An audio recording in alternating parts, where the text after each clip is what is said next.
Hai semua, saya Nisa Priyansyah dan selamat datang kembali di channel Study with Student. Dan pada video kali ini adalah satu video full yang akan saya buat, yaitu tentang OOP-nya PHP atau Object Oriented Programming-nya PHP atau pemrograman berorientasi objeknya PHP. Jadi sebenarnya saya udah nyicil untuk bikin playlist. Kita akan belajar model view controller atau MVC disingkatnya, dan kita akan pakai Laravel, tapi kok sepertinya di playlist atau di channel Study Student ini belum ada OOP-nya, sehingga kita kayak melangkah jauh gitu, nggak melampaui OOP dulu terus langsung belajar ke MVC-nya. Nah itu kan agak konyol, makanya saya itu sering banget ya, kali ini tuh sering banget untuk cek codingan saya atau bahkan minta saran atau bahkan minta tolong sama ChatGPT. Nah, jadi saya rasa kita pada video kali ini akan belajar tentang OOP bahasa pemrograman PHP, minta bantuan sama ChatGPT gitu, daripada saya bikin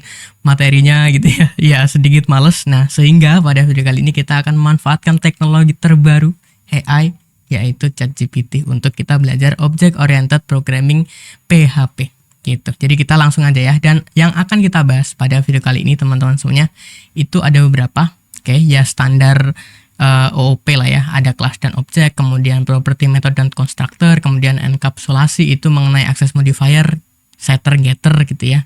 Kemudian inheritance atau pewarisan, kemudian polymorphisme atau polymorphism. Nanti kita akan bikin interface dan class abstract. Nanti kita tolong buatin si ChatGPT-nya, kita tinggal pelajarin aja. Jadi intinya dia gurunya, kita belajar bareng sama dia gitu.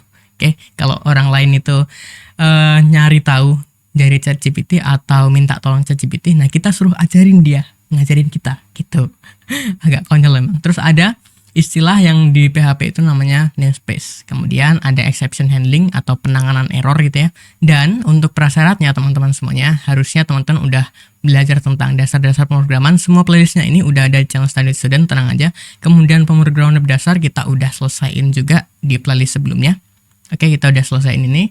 Kemudian konsep PBO atau OOP. Nah, itu juga udah ada playlistnya di channel Study Student.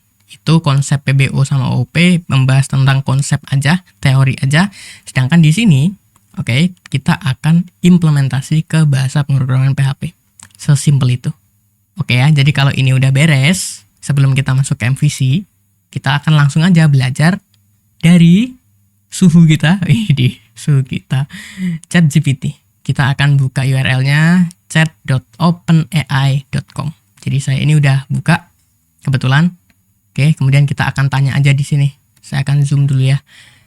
Kita langsung tanya di sini materi, kita pakai bahasa Indonesia aja, nggak usah English-Englishan. Materi OOP PHP. Oke, apa aja materinya? Ini kalau agak lemot mohon maaf ya, karena di Lohe kok pakai bahasa Inggris. Kita nanyanya pakai bahasa Indonesia loh. Tapi dijawabnya dia pakai bahasa Inggris. Mungkin karena ada OOP gitu ya.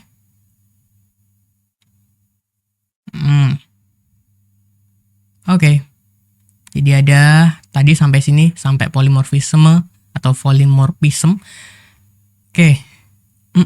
Daftar gitu ya. Daftar materi OOP pada bahasa pemrograman PHP. Dah gitu aja. Nah, ini baru bener nih, class dan object, inheritance, enkapsulasi, polymorphism, abstract class, interface, treat. Nah, ini nggak akan kita pelajari treat ini. Banyak ya ternyata. Bahkan ada sampai API. Access modifier, static property, dan method. Nanti itu kita masukin aja ke bagian method dan property. Kemudian magic method atau disebut juga dengan constructor, namespace, exception handling, type hinting. Nah, ini juga keren nih. Terus ada let static binding, reflection API. Oke, jadi sekarang kita akan masuk ke yang pertama, yaitu kelas dan objek dulu ya. Kita masuk ke materi pertama, yaitu kelas dan objek. Atau saya sambil buka materinya ya. Nah ini, biar saya nggak lupa urutannya. Kelas dan objek. Buatkan saya implementasi kelas dan objek tentang produk Islami. Sekarang itu puasa, jadi kita agak Islami gitu ya. Walaupun yang nonton belum tentu Islam ya. Oke, Islamic product. Langsung dibuatin konstruktornya. Berarti saya juga harus memfilter juga. Nah ini, langsung dibikinin objeknya. Oke. Sip. Udah ya. Jadi intinya kalau kita tangkap di sini untuk ngebikin kelas gampang aja. Tinggal kelas, nama kelasnya apa. Sesimpel itu. Oke, langsung aja. Kita langsung buka VS Code kita. Jangan lupa bikin folder di htdoc namanya OOP-PHP. Kita bikin kelas baru di sini atau bikin file baru atau bikin folder aja deh ya. Bikin folder 01 kelas dan objek karena ini nanti saya akan simpan di GitHub. Jadi biar teman-teman tahu ini bagian apa gitu. Class and object. Oke, kita bikin di sini file baru namanya adalah app gitu aja, app.php. Oke. Jadi ini seharusnya kalau kita akses pun, oh ya jangan lupa dihidupin examnya dulu. Dihidupin service Apache-nya. Start Apache. Gitu. Kalau di Windows silahkan dibuka examnya kemudian hidupkan service Apache-nya. Oke, harusnya sekarang ada yang namanya OOP-PHP. Oke, class and object app. Oke, selesai. Untuk ngebikin kelas ya gampang aja ya. Berarti kita cuma perlu kelas. Oke, buka dulu PHP-nya. Kita cuma perlu kelas. Nama kelasnya apa? Misalnya nama kelasnya apa tadi? Islamic Product. Untuk instansiasi kelas gimana? Ini bikin kelas. Oke, terus di bawahnya instansiasi kelas. Caranya adalah kita siapin variabel misalnya produk 1 gitu ya, sama dengan new, nama kelasnya apa? Islamic Product, sesimpel itu. Oke, itu kelas dan objek. Lalu kita masuk ke materi selanjutnya. Ini langsung aja property method saya simpan di sini lah ya. Atau saya duplikat boleh. Oke, saya duplikat foldernya, saya namain 02 property and method. Dah gitu. Buka property and method app. Nah, ini kita belum mau jalanin di sini ya, belum mau jalanin di localhost-nya. Tapi paling tidak sekarang ada property and method. Oke, jadi caranya untuk ngebikin property itu berarti ada access modifier, kemudian ada variabel apa, sesimpel itu. Kemudian kalau mau bikin method, oke berarti access modifier, kemudian function, nama functionnya apa. Oke, kita contek aja kan. Oke, kita contek. Ini properties. Kemudian metodenya, jangan ke constructor dulu ya. Ini metodenya misalnya. Ini methods. Oke, untuk ngejalanin metodenya, gimana untuk ngakses metodenya? Jadi dengan cara objek kita, kemudian min, panah atau min lebih besar dari nama metodenya atau nama propertinya. Oke, jadi kalau saya mau echo apa ya, misalnya echo nama produk. Nah, produknya apa? Jadi kita bisa $ produk 1 $name gitu. Oh, nggak pakai dolar, langsung name. Cobain ya. Apakah betul? Harusnya aman. Oh iya. Kita belum set. Jadi misalnya nih, produk 1 name kita isi sama dengan misalnya apa ya? Dia ngasih contoh nggak? Oke, ada apa ini? Prayer mat. Berikan objek baju Islam gitu.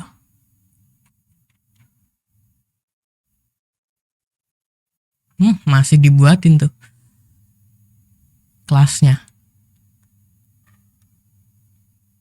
Oke, kita fokus ke objeknya ya. Oke, ini Toby clothing. Toby apa ya? Atau gini aja deh. Baju koko. Oke. Kemudian produk 1 price-nya kita isi berapa? Misalnya 230.000. Terus untuk produk 1 kategorinya kita isi sama dengan pakaian. Dah gitu. Ini. Kemudian kalau kita mau akses metodenya, berarti produk 1 misalnya display. Kita akan lihat kayak benar tuh. Produk name, baju koko, price, dan lain sebagainya. Nah, kemudian kalau mau bikin konstruktor, ini saya tinggal bikin-bikin gitu ya, karena konsepnya udah di OOP atau konsep OOP atau PBO. Public function underscore construct. Kalaupun ada parameter silahkan dikasih. Biasanya di konstruktor itu untuk mengisikan nilai awal. Oke, jadi ada name, ada price, dan kategori. Nah, jadi untuk kita ngisi propertinya, oke, berarti $this name sama dengan name, $this price sama dengan price, $this kategori. Oke, aman? Harusnya aman. Error nggak? Oh, ada. Oke, ada. Apa errornya? Di baris 11. Oke, nah berarti di sini errornya kita nggak kasih. Oke, kita nggak kasih ini. Berarti yang pertama tadi apa namanya? Baju koko. Kemudian harganya 230.000. Terus yang berikutnya adalah kategorinya pakaian. Ini udah nggak penting. Atau saya komentarin aja dia. Ini akses properti. Dah. Sama aja. Oke, sama aja. Sip. Terus, ini kan metode dan properti non-static ya. Ini properti non-static. Ini metode non-static. Non-static. Nah, kalau static gimana? Kalau static, kita suruh lagi. Buatkan metode dan properti static.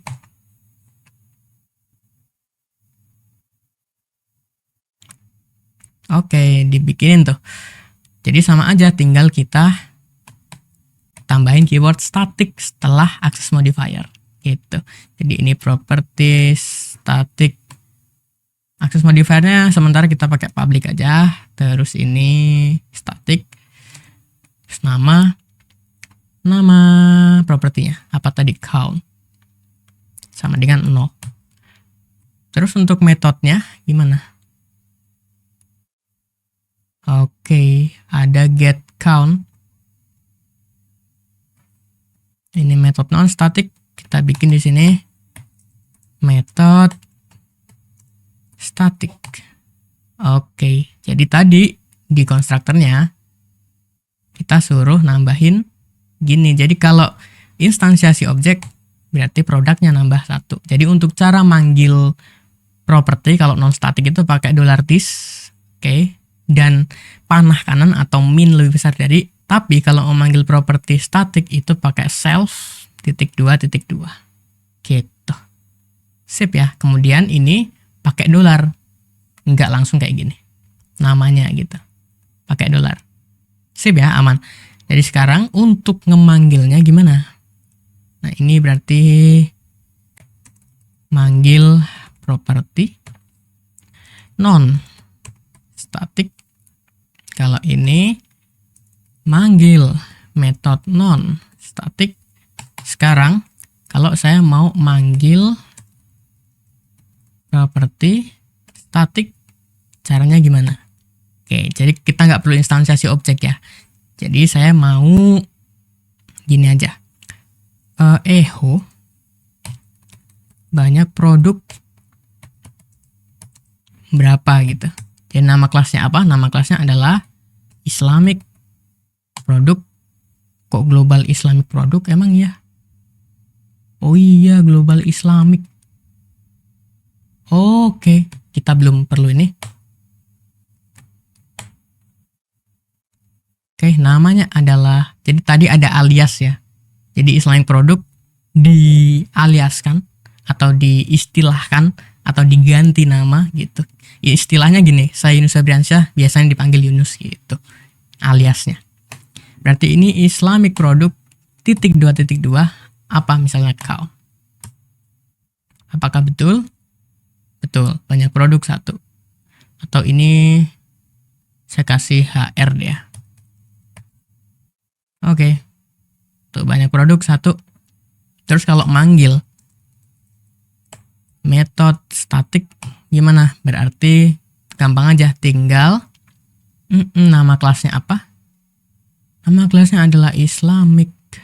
Kok masih global ya? Masih global. Jadi saya mau Islamic product aja. Ini use nggak usah dulu. Sabar. Islamic product get count. Gitu. Titik 2 get count. Nggak muncul. Oh, dia return. Oke, return berarti samain aja kayak gini ya. Dah. Tuh, sama aja. Sip, aman? Aman. Nah, sekarang materi selanjutnya apa? Saya lupa deh. Materi selanjutnya adalah enkapsulasi. Oke. Jadi kita suruh ChatGPT lagi. Bagaimana implementasi encapsulation pada kelas tersebut?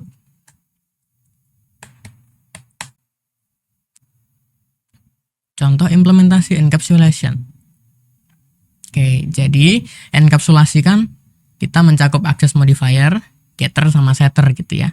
Nah, access modifier di sini semua properti memang diharuskan untuk private karena kita nggak langsung bisa untuk ngakses datanya. Properti kan data ya, sedangkan metode itu perilaku. Jadi kita cuma bisa nyuruh, tapi nggak bisa mengambil alih tindakan orangnya gitu. Sip. Atau kelasnya. Simpelnya kayak gitu.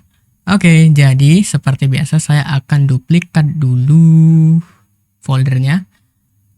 Oh, bukan OOP-nya dong. Ini, saya duplikat, ganti 03 encapsulation. Oke. Back, refresh, encapsulation. App. Oke.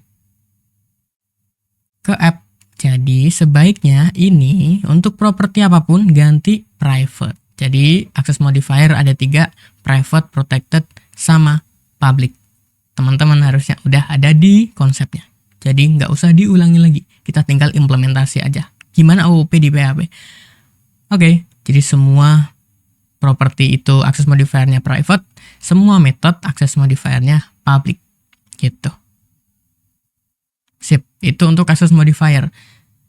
Gimana dengan setter dan getternya? Setter itu digunakan untuk mengubah nilai. Oke, sedangkan getter itu untuk mengambil nilainya. Oke, lalu dia nerangin setter getter.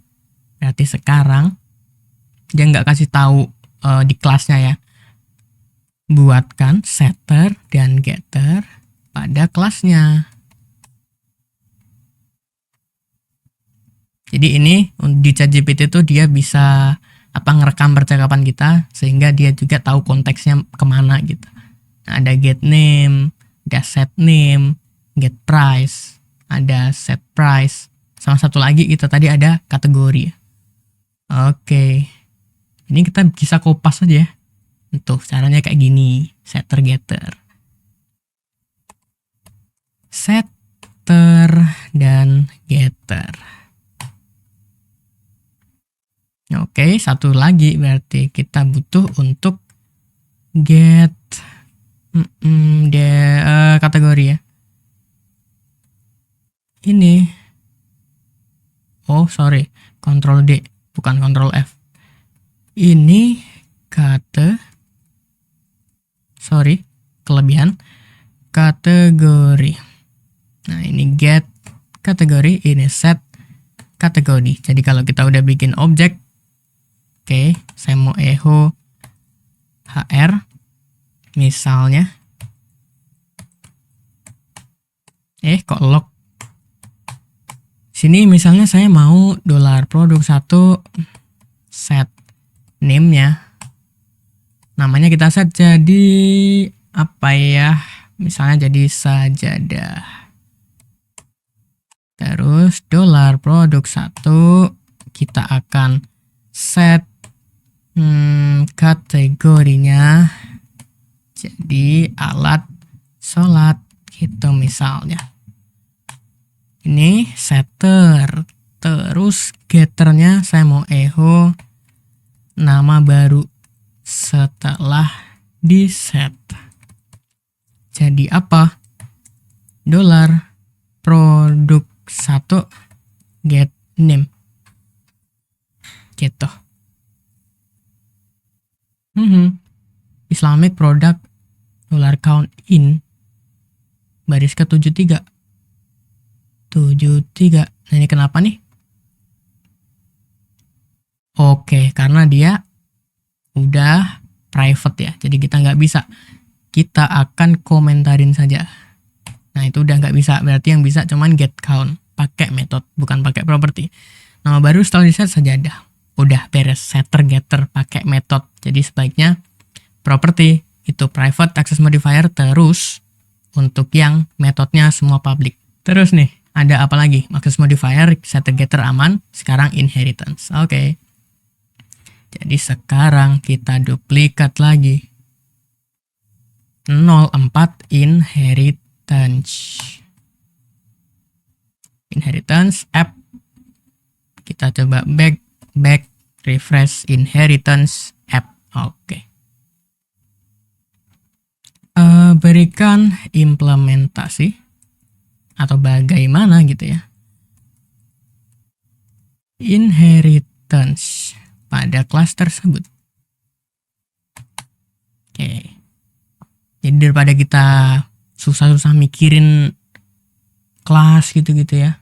Nah itu tuh diubah jadi protected Islamic product tuh.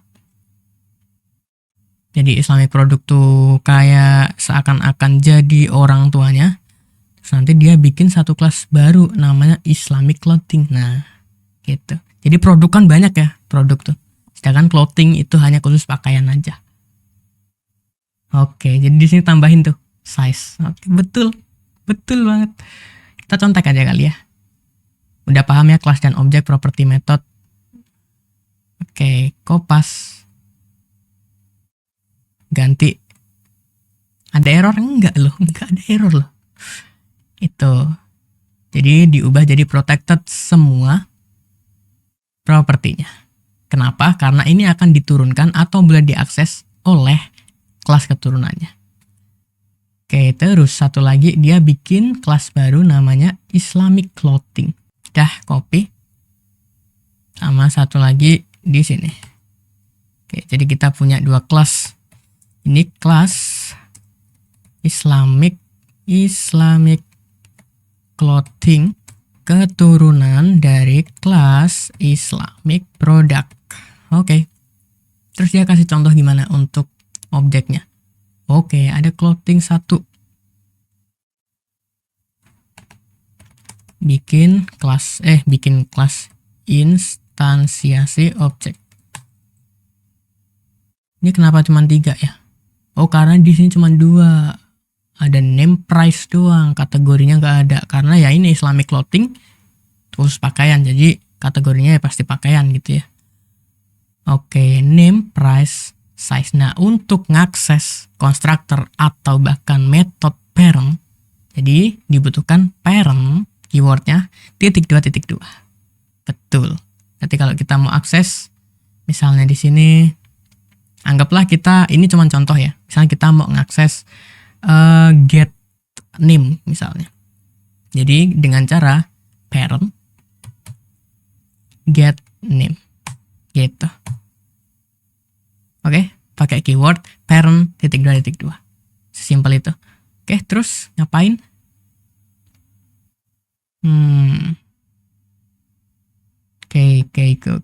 Oke.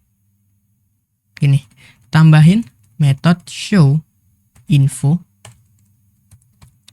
di kelas turunannya. Jadi biar kita nggak echo satu-satu kayak gini ya. Kelamaan. Ini get name. Padahal ini kelasnya kita atau objeknya instansinya dari Islamic Clothing. Tapi bisa ya, karena tadi protected. Bisa diakses oleh kelas turunannya. Nah ini show info. Jadi biar nggak lama-lama. Kita tinggal panggil misalnya di sini dorar clothing atau objek clothing 1 show info. Simple. Oke. Bener loh. Udah inheritance. Apalagi? Cepet ya belajar. Asalkan udah tahu teorinya aja. Polymorphisme. Oke. Ini saya aja bikin studi kasus mumet, tapi dia bisa. Bagaimana? Implementasi polymorphisme pada kelas tersebut.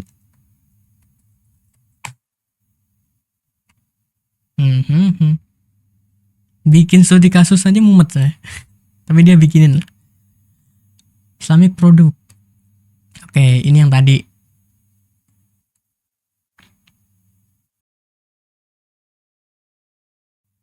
Dia nggak ngasih seperti interface dan kelas abstrak ya. Jadi kita langsung aja to the point. Misalnya, ya saya geser dulu. Oke, misalnya saya mau bagaimana implementasi. Mungkin dia ambigu dengan polymorphisme. Ya, implementasi kelas abstrak dan abstrak kelas sebetulnya kalau English dan interface pada kasus tersebut.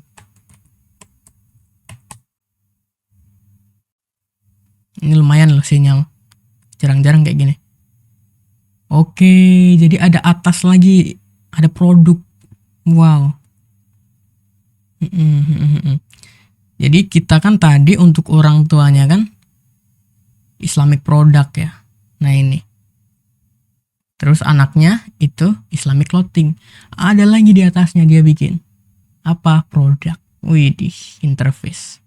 Contek aja ya. Produk interface. Oh iya.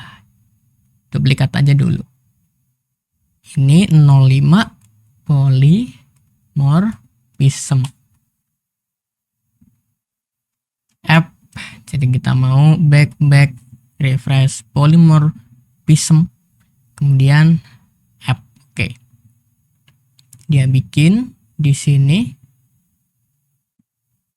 ada interface.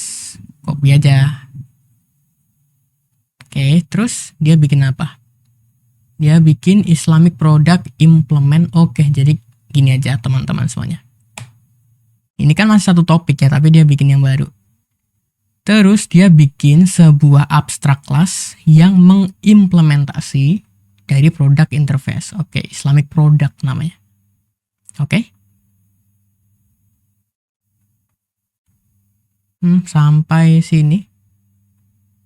Copy, paste. Dah, simple itu ya. Nggak ada error loh.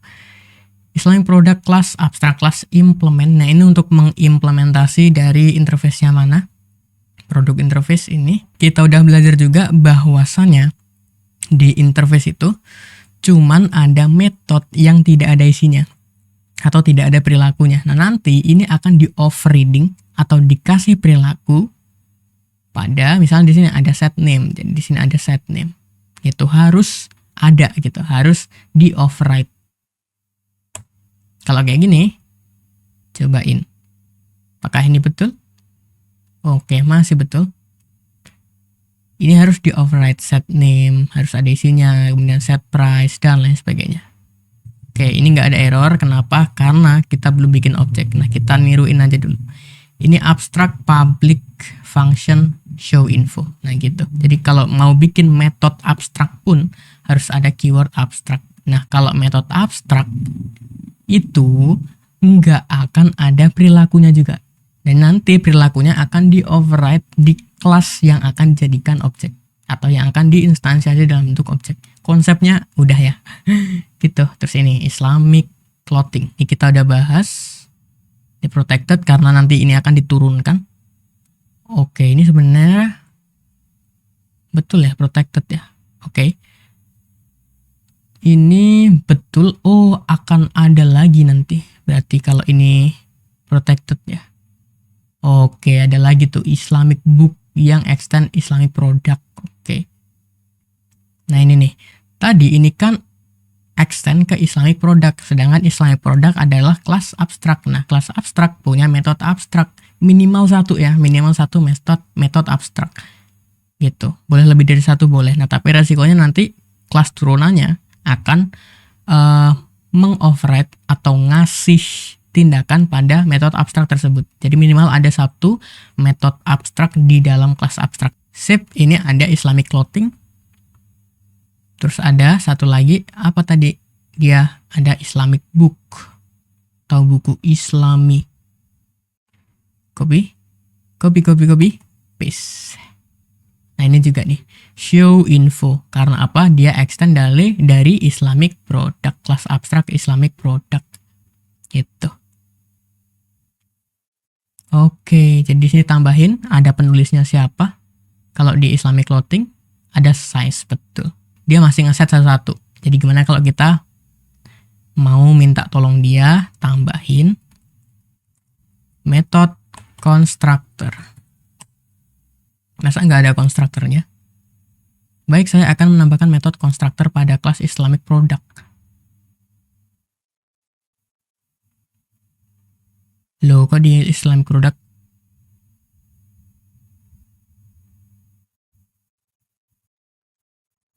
Yang lain juga dong harusnya.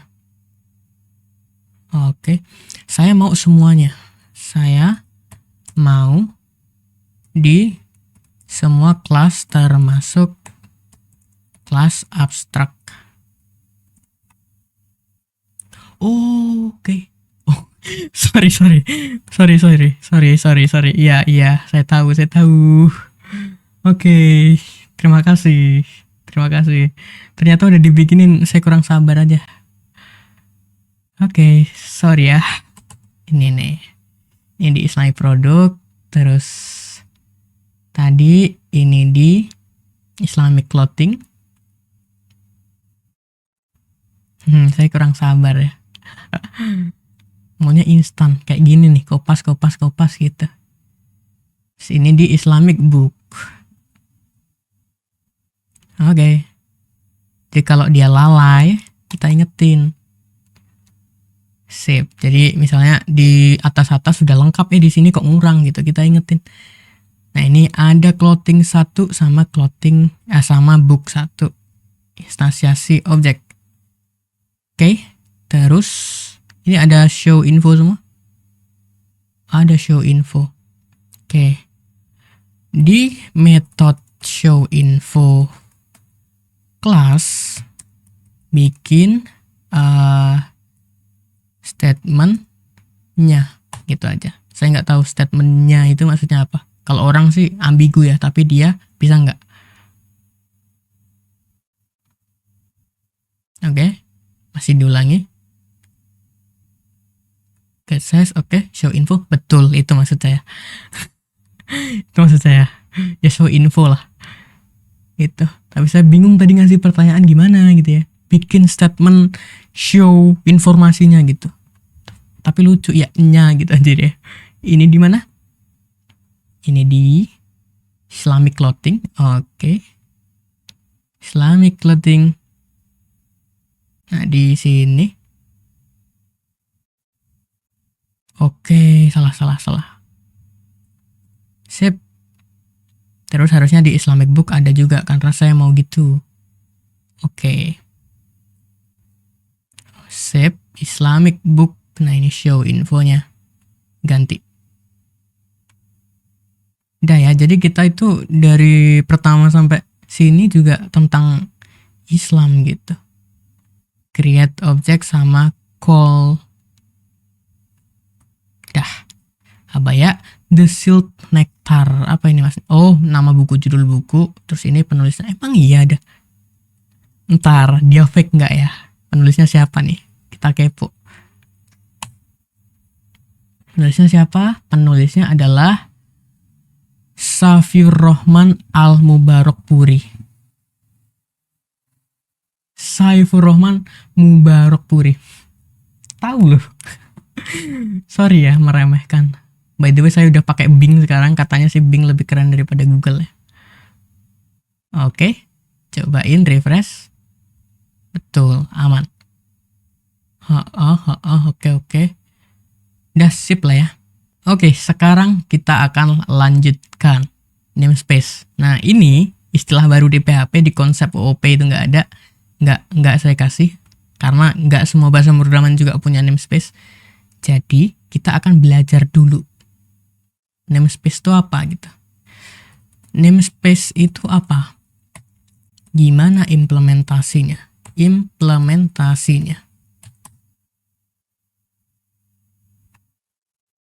Sebenarnya saya udah belajar OOP PHP itu udah lama gitu. Ya biar kepo aja. Biar sekalian ngulas, kita akan belajar bareng nih. Namespace, my namespace contohnya. Ya, namespace adalah fitur dalam PHP yang memungkinkan kita untuk mengorganisir kode dan menghindari konflik nama kelas, fungsi, atau konstanta dengan kode lain yang mungkin ditulis oleh pengembang lain. Oke, misalnya nih contoh. Kita duplikat aja. Mudah-mudahan saya masih ingat ya. Namespace. Kita akan pisahin misalnya. Ini app, kita bikin kelas baru atau bikin file baru. Misalnya di sini product interface.php. Oke, ini isinya cuman ininya aja, interface-nya aja. Kita pisah-pisahin sekarang.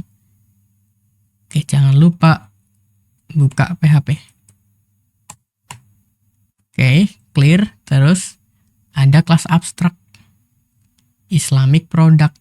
Oke, new file Islamic product.php.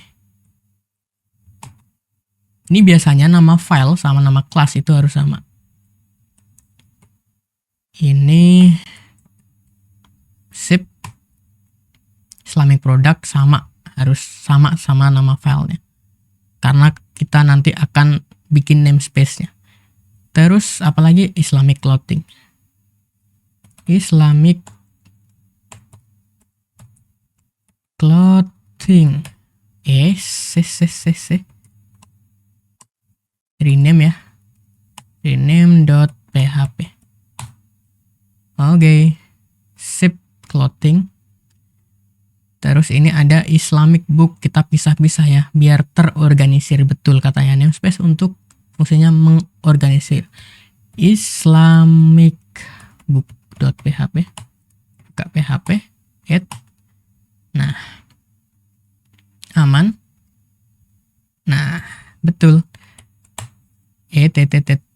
Nah, sampai sini. Ini harusnya kalau kita back refresh ke namespace, buat buka app-nya, ini error karena tidak mengetahui kelas Islamic clothing. Karena tadi kan kita bikinnya di satu file ya. Nah, sekarang udah beda file. Gimana caranya?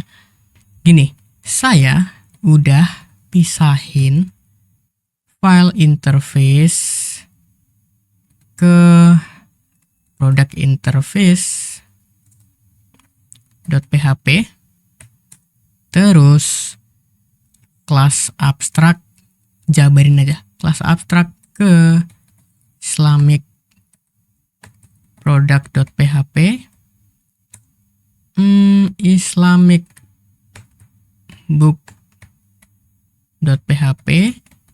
Islamic clothing.php, dan saya ingin instansiasi objek book dan clothing di app.php. Bagaimana penggunaan namespace dan use-nya?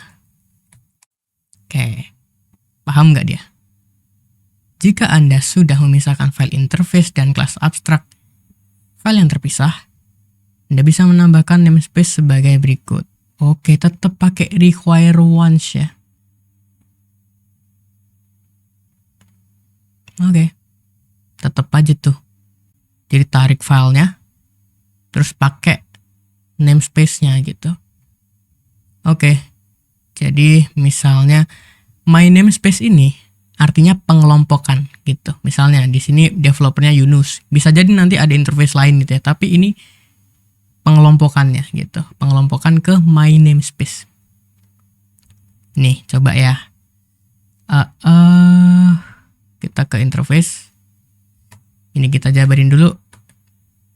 Misalnya di sini namanya adalah Islamic namespace gitu aja. Islamic namespace. Ini untuk interface-nya, namanya interfaces. Terus ke product. Itu Islamic namespace misalnya. Ini kan kelas abstrak. Ini saya mau abstrak. Udah gitu. Nah tapi ini error. Produk interface nggak ada. Gimana caranya tadi? Islamic product. Nah use-nya itu. Oke. Di sini pakai use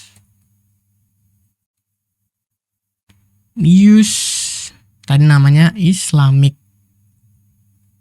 namespace, bukan abstrak tapi interfaces / product interface gitu.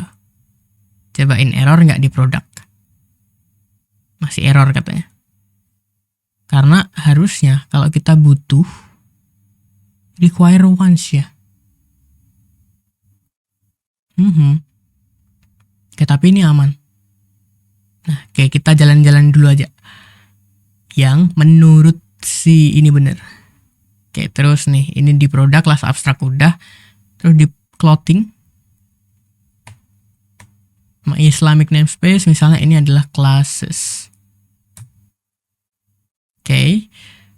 Terus ini Islamic product nggak ada, berarti use Islamic namespace, terus abstract, terus Islamic product. Oke, gitu. Terus yang di bagian tadi di books, di book belum. Ini use namespace, ini kita kasih classes gitu. Terus kita tinggal use Islamic namespace abstract Islamic product gitu. Udah aman semuanya. Di clothing juga udah, kita tadi tinggal di app-nya. Di app-nya itu masih error, tidak mengetahui Islamic clothing dan lain sebagainya. Nah di app-nya gimana? Oke, require once. Jadi di sini.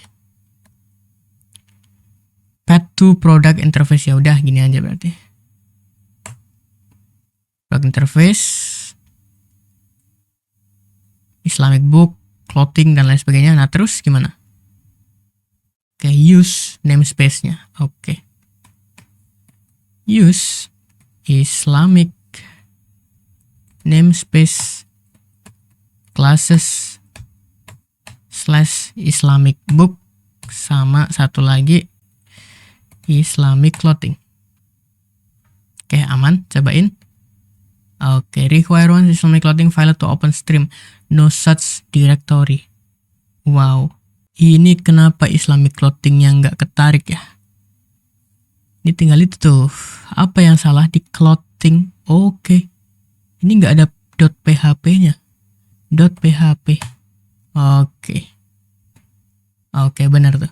Jadi sebenarnya nama file saya salah tadi. Jadi intinya ini adalah pengelompokannya. Oke, ini kalaupun kita jalanin satu-satu, ke produk misalnya, nah itu error. Oke, karena harusnya di sini juga ada require once. Jadi seakan-akan dia itu ya satu file gitu. Nah, sekarang kalau di app kita harus require semuanya. Di semua codingannya itu ada di sini, terus kita gunain. Gitu. Oke, jadi ini tidak langsung gini. Di app ya, di app. Nah ini. Tidak mengetahui kelas Islamic clothing. Kenapa? Walaupun kita udah import ke sini, Tapi karena Islamic clothing sama Islamic book itu namespace, jadi makanya kita nggak bisa sembarangan langsung akses kelasnya. Kita itu mau pakai dia berdasarkan namespace yang mana gitu. Makanya ini juga bisa diterapkan di MVC gitu, terutama Laravel. Laravel pakai ini banget ya, karena OOP juga dengan MVC. Pengelompokannya, misalnya ini ada fungsi apa, khusus apa, terus dijabarin lagi ke bagian apa, lalu namanya apa gitu. Keren banget emang. Gitu ya, aman. Itu untuk namespace. Agak ngambang nggak apa, karena sebenarnya kita nggak akan bikin program di sini tuh nggak. Nanti kita bakal pakai framework lah ya. Kita udah berhasil menerapkan OOP di bahasa pemrograman PHP. Jadi saya rasa itu untuk video kali ini teman-teman semuanya. Mudah-mudahan videonya bermanfaat. Saya Yunus Fabriansyah pamit. Saya ucapkan thank you, terima kasih, Learning and Spirits. Jadi gimana experience-nya kita belajar pakai ChatGPT.